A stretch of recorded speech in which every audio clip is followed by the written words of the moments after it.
Hey, hello, and good morning, good afternoon, or good night from wherever you're watching. Welcome to Passion Speak, where we give those with a passion a platform to speak. We have a goal to enlighten and inspire. My name is Sandra Jennings, and thank you for watching. We broadcast every Thursday at 7:05 p.m. Eastern, right here in the U.S. Thank you. If this is your first time if you've watched before, we appreciate it. If this is your first time watching, come back and be inspired by the stories of those who are passionate. If you are watching on YouTube, don't forget to hit the like and subscribe button. Feel free to comment on our live. This is a judgment-free zone.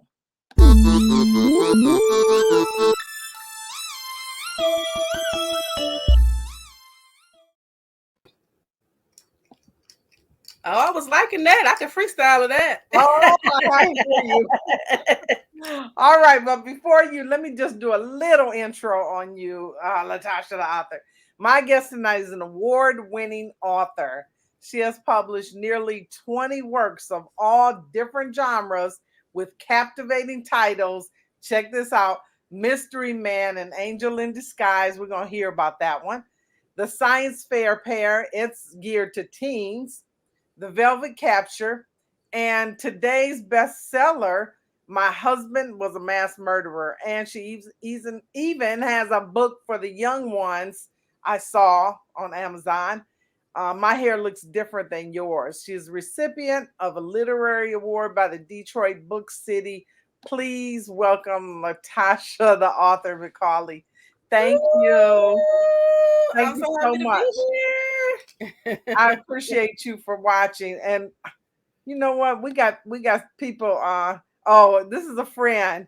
She's saying I want to shout her out right now. Penelope. Hi, Sandra. Hi, Penny. I love Penny. She supports. She really supports. I think she That is enjoys what's up. hearing about people's passion. And I appreciate that. I appreciate it. I appreciate you sharing your passion. So tell us and whoever's watching, Penny's watching, um, a little bit about yourself. Don't go into your passion just yet because we're going to get into that a little more, but a little bit about yourself. Okay, the prequel to The Passion. My name is Latasha McCauley. I am a resident of Detroit, Michigan. I was born and raised here. I lived here majority of my life. I have four beautiful, beautiful, beautiful children. I work at the water department. Actually, that's my hobby job. And I have a bachelor's in health administration and health management. Awesome. That's excellent. So you got four, huh? Yes. Did any of your four inspire your books? Um, my kids be like, because it's a joke that I have around the house when I talk to them, and they be like, "Mama, how you know?" And I just be like, "I know because I write books." And they'll just be like, "Mom, please." So they're tired of hearing about it. Okay, Latasha. So tell me, where'd you get the passion? Where'd you get, well, you're gonna say your gift, but and I'm not gonna ask you where you got your gift because we know where you got that, but where'd you get the passion to write? I've always loved to write since I was a little girl. It came naturally. I love to write stories. I mean, these kids nowadays, they have the internet and video games and cell phones, and I didn't have that growing up. So I had a notebook and a pencil. So I wrote, and then when I got to high school, I linked up with my big sis Venus, and we used to just write. And we wrote so much that people wanted to know what we were writing. And they'll be like, "Hey, can I see that?" So we'll pass our notebooks around, and yeah, it turned into a big thing in high school to the point where people still have our stories. They stole them and never gave them back. We want our stories back. Yeah, but that's how it started. And then after that, um life happened. I had children and I had to get a regular job. And I stopped writing until like 2020. So it was almost like 15 or so years that I didn't write. And then I went on a trip to Puerto Rico with my god sister, and it was so beautiful. We stayed in the rainforest, and it did something to my imagination. It like unlocked something. And I took my laptop, and I didn't know why, and I started writing a novel, and I wrote a novel in like 20 days. My first novel. Really? Yeah, and ever since then I've been running. Wow. So I want to talk about the books that you've written. Some of the and I got some of the titles written down here. I want to talk about My Hair Looks Different Than Yours. Now, this one is the only one that you've written in this genre, which is a teen book, right? A children's book. A children's book? Okay. Yes. Oh, yeah, the other one, the Science Fair Pair, is the teen book. Okay. Yes. So the children's book, that did your daughters inspire that? They had to.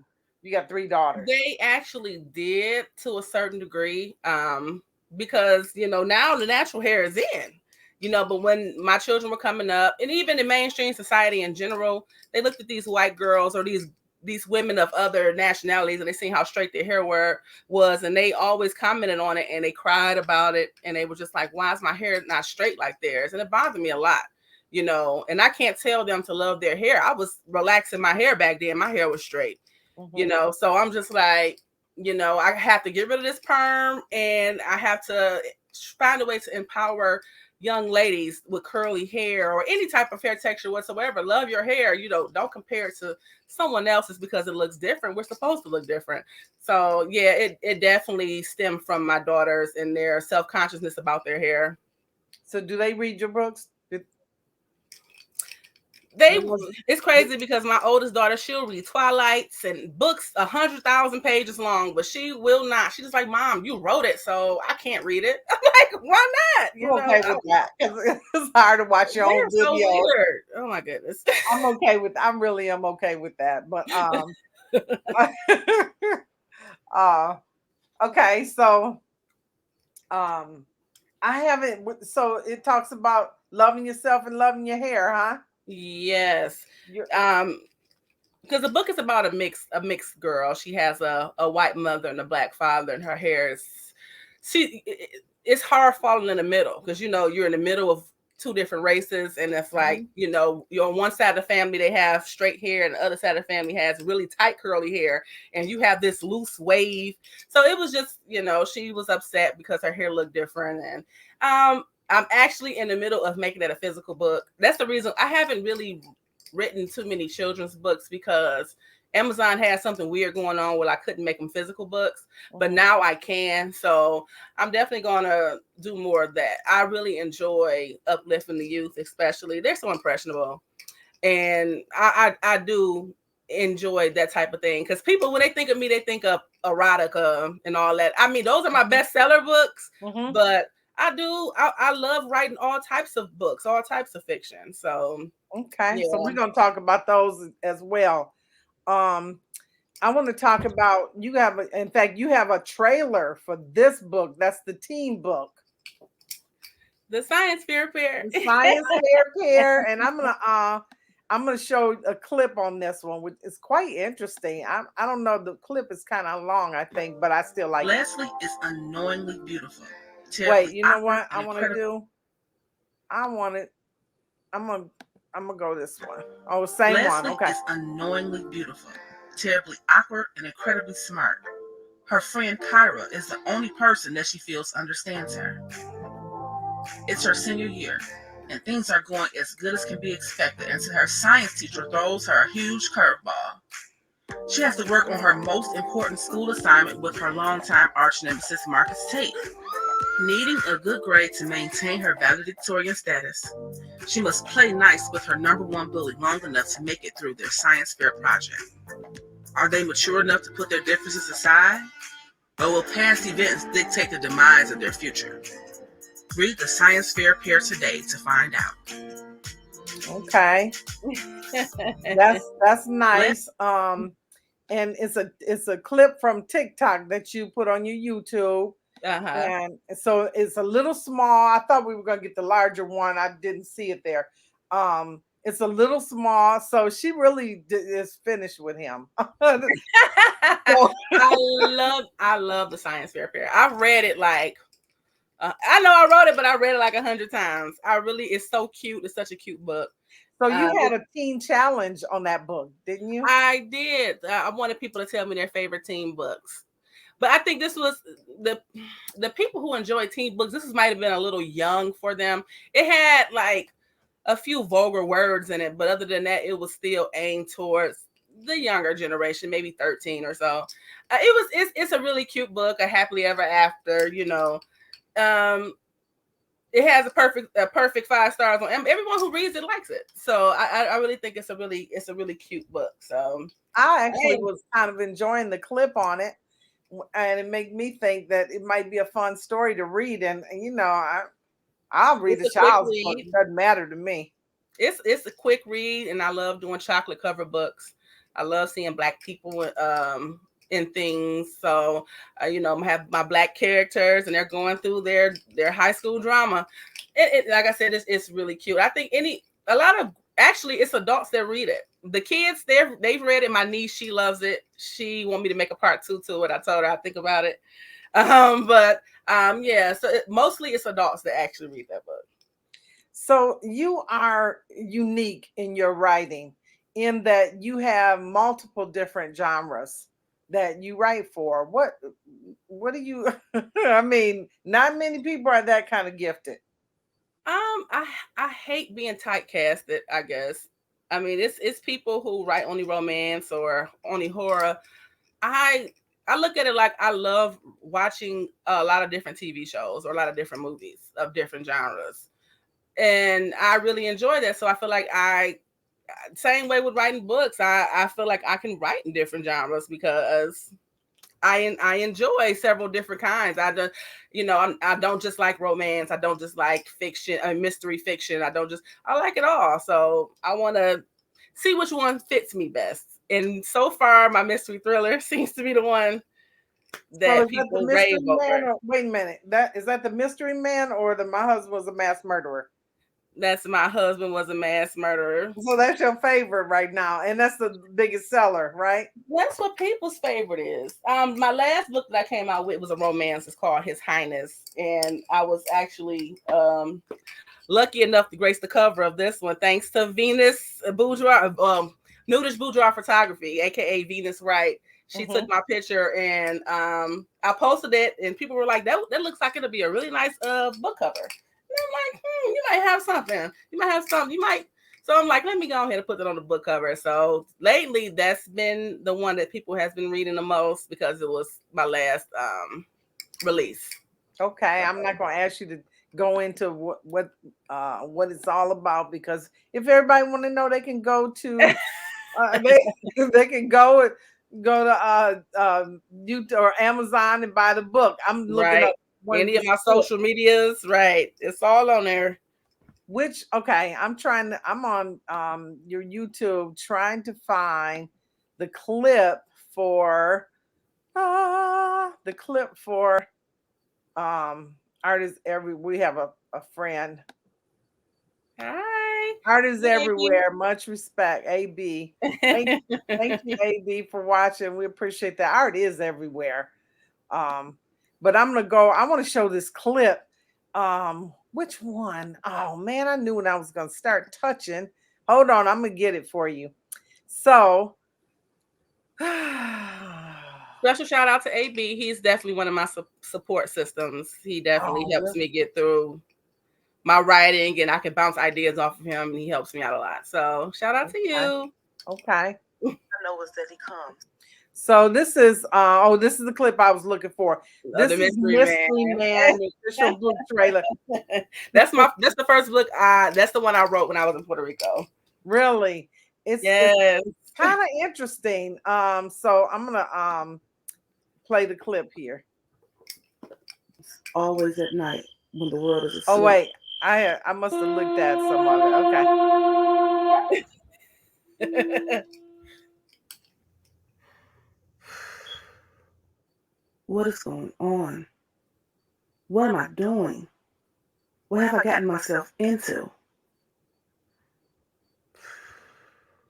Things used to be so simple before he came into my life. I went to work 5 days a week, hung with my best friends / roommates. Then I was home to do it all over again. Routine, safe, but boring nonetheless. That is until the Mystery Man came into my life. I don't know who he is or what his motives are, but all that I know is that he comes always at night when the world is asleep. Sometimes I think I'm dreaming, but a dream can never compare to the way he makes me feel. He loves coming when it rains. I guess the rain is sexy. It's the same way every time. He appears out of nowhere, dressed in all black, lurking outside like a thief in the night. He always lets himself in so quietly that my roommates and I never even know he's there. I never know when to expect him, even though I secretly always do. He eases into my room.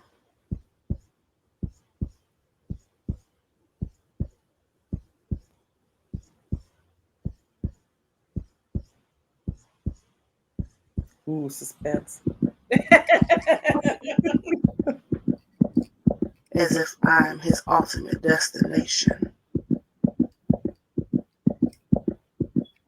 He wakes me with his presence, and then, let's just say it's orgasmic.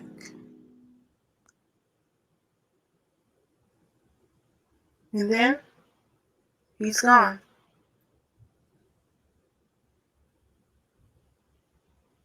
Just like he came, he goes. Leaving me to ponder. Who is he? Where does he come from? What does he want? And most importantly, am I safe? Wow. A whole movie. It was so long, like a movie.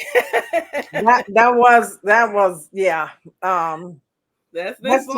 That's a clip from that book. That book looks interesting. Yeah, it's definitely something. Now, see, I don't like horror or thrillers, but I could get into that one because it just is not too scary. It's a little hot. Okay. Yeah. Okay. As you can see, it's a little hot. AB says it's well put. Thank you. And we got some family showing up. We got family showing up from Aunt Sherry's birthday. Hold on. Hi, Mom. The family's all watching, and we want to say we love you. Aw. I love you too. Okay. Happy birthday, Auntie Sherry. Happy birthday, Auntie Sherry. Thanks for watching, y'all. Oh, I love it. Okay, so we're not going to keep you long so you can get back to the party. But I definitely I wanted to know just a little bit of something about you. What's your favorite genre? Did we talk about that yet? No, we have not. My favorite genre is horror. Actually, I love horror. I love Stephen King. I love Goosebumps as a kid. I love Fear Street, R.L. Stein. I love horror. Wow. Okay. I get that from my uncle. Hi, Uncle Dan. I get that from him. When I was a little girl, he used to force me to watch horror movies, and I guess it stuck. So, okay, well, anything you would like to leave? I think I have one or two other questions, but anything you want to leave with us? I just wanted to review what you're doing, how you started. If you don't have anything, I do have a question. Okay, please. I want to know. Ask away. I want to know, what do you feel like has been your biggest challenge as a creative writer? Other than I know that you guys, the public. Say again. Dealing with the public. That is something that I didn't have a fan base, a support system in that realm. I mean, I had the people that supported me, but I didn't have a lot of these people have fan bases that give them 5 stars regardless, you know, and I had to jump mainstream out the gate, and it was rough, like dealing with writing urban books, and mostly the people who read my books are not Black. So, you know, that gap there caused a lot of confusion, and just the reviews, dealing with bad reviews for the first time, that was hard. And how hard it is to maintain a business. It is actually hard. It is like you eat, sleep, and breathe business work. You always on the phone making something or replying to you. You have to be on social media. You have to maintain a website. You have to maintain your business aspect, your business accounts. You have to, it's so much work. I completely underestimated that. for so little gain though. It's like you doing all of this work and you want to see your numbers rise and you want to make money, but a lot of times you working in a negative for a long time. So that, I think that's the hardest part. Me trying to build a brand by myself and I don't know what I'm doing. I don't come from, that a business owning family. We don't really have businesses. We work 9 to 5 just like any other family, so I wouldn't want to branch out there and start a business, and I was just ill prepared for a lot of things. And even though I was older, I'm mid-30s when I started my business, it was still like I was still like a deer caught in headlights, panicking like, oh my God, what is going on? So I'm still working through that, and I just bought my son a business. So as I learn, I'm teaching him. So he's 18 now, so when he gets older, he'll have something that belongs to him. And I wanted to get that started early because I didn't get that started early.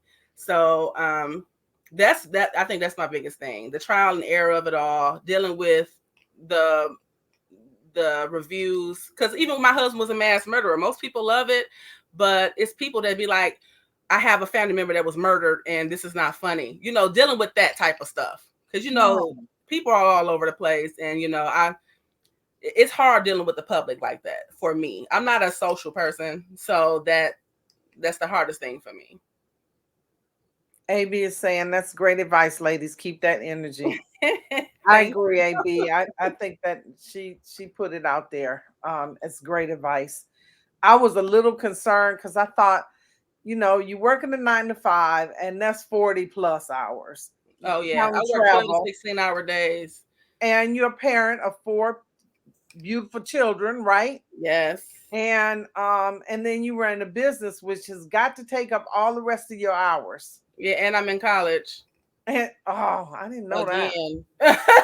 I know you graduated, but I didn't know you back at college. I did. I graduated with my bachelor's, but now I work for the water department, and I'm in college for water department classes. So I have to do that. And then in September, I got accepted to a Black business type of webinar thing by Goldman Sachs. It was the scholarship program that they ran. And so they're pretty much flying me out to New York and all of that stuff. And they're pretty much trying to teach Black women how to succeed in business, because they said 90% of our businesses fail and they want to see us succeed. So I have to start those classes in September. Yeah, but I'm looking forward to that. You can do it. They say if you want something done, ask a busy person. Oh. Okay. Don't ask a person who got time on their hands. Ask right. I'm telling you, I have to know how to juggle it. I have a trusty planner right here, and I write everything down in it, and it helps me stay somewhat level. But the only thing that's not in my planner is sleep, because honestly, you can't plan sleep. It just happens. It happens whenever it does. So yeah, but it's very rewarding though. Like, those are the downsides of it, but I enjoy having my name on something. I just recently became an international author. I mean, they're reading my books in 10 countries. I've just won first place in a writing contest. I just won first place in a poetry contest. I just won an honorable mention in another writing contest. So it is rewarding. I do enjoy what I do. That's the reason why I wake up and do it every day. Okay. So, and I won't stop. I won't stop until you see me somewhere and you be like, "Oh, I interviewed her." Oh, yeah. D'Angelo. D'Angelo. I love you. That's my Auntie Sherry's son. Hey, cuz, love you too. Thank you for watching. On her behalf, I'll say thank you. So there was another question I had. In a perfect world, let me just say this from Daniel. That's my uncle.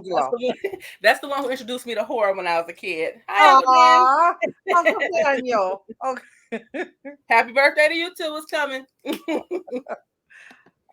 So in a perfect world, where would you like to see things go? I mean, you got your Goldman Sachs opportunity coming up. You got more literary awards potentially, but where would you like to see? I mean, it's got to be difficult handling all your social media, and Oh you my got a lot of goodness. social media. I would love some employees, and my kids are so social media savvy, and they just like, I don't want to. Like I told my daughter today, like I could put you on payroll, and she just like, what would I do? So I would want to see, of course, the big screen. I would love to start screenwriting or be somebody's executive producer or someone's producer. I would love to have a studio and do the Tyler Perry thing. I love to do the Oprah thing and have a talk show. Shoot, the sky's the limit. It's like wherever the wind blows me, there I will be. Oh, So, but I'm going to keep striving until I get somewhere. I have a strong determination in me, and you and I got the know right I'm energy. going to be somewhere. My brain is going to be somewhere. So You got the right energy. You're gonna do it. yes, do it. I'm speaking into it existence. I claim that. Yes. Yes, and I want my children to. I'm mainly doing it for my children. I want them all to be able to be independent adults. I want them all to be able to have their own businesses and be successful. And I want to show them like this is how you do it. So if I have to stumble and bump my head throughout life, you know, so I can learn things to teach them, then that's exactly what I'm going to do. I'm proud of you. Love you, Mama. That's your dragon killer reefer of the night. That's his business. Yes, he's a content creator. Wow. Yeah. All right. Well, thanks again for joining us. We're going to wrap it up. You can get back to the party. I appreciate you. And I wish you all the success with your writing and with the business side of your writing. Oh, and yes. Hopefully you learn everything you need to learn to make that wheel turn. Because, you know, you got the gift. Now you need to, you know, add that extra administrative piece. Yeah. It's the business side, the United States side. I have to be politically correct. That side. I'm working on that. So, and I wish the same thing for you. Like you are definitely dedicated. I see you all the time on YouTube doing your thing, interviewing your people. And I wish great success for you as well. Oh, thank you. I appreciate that. And thanks everyone for watching and the family. Y'all came out, and Miss Penny, and we got some other loyal people that usually speak up. Sometimes they just hover in the background, but because I see them on the street. I thank y'all, I really do. So this has been Passion Speak with Latasha the author McCauley. Wishing you, Penny said, wishing you much success. Thank you, Penny. Thank you so much. Thank you, Penny. And then here's your nephew again. Your mama loves you, Tasha. Your mom is there. She's not commenting. Hey, Mom, I love you too. Of course. It all started with you. All right. I love this. We got all kind of interaction. All right, sweetie. Thank you. And thanks everyone else for watching, and have a good night. Thank you.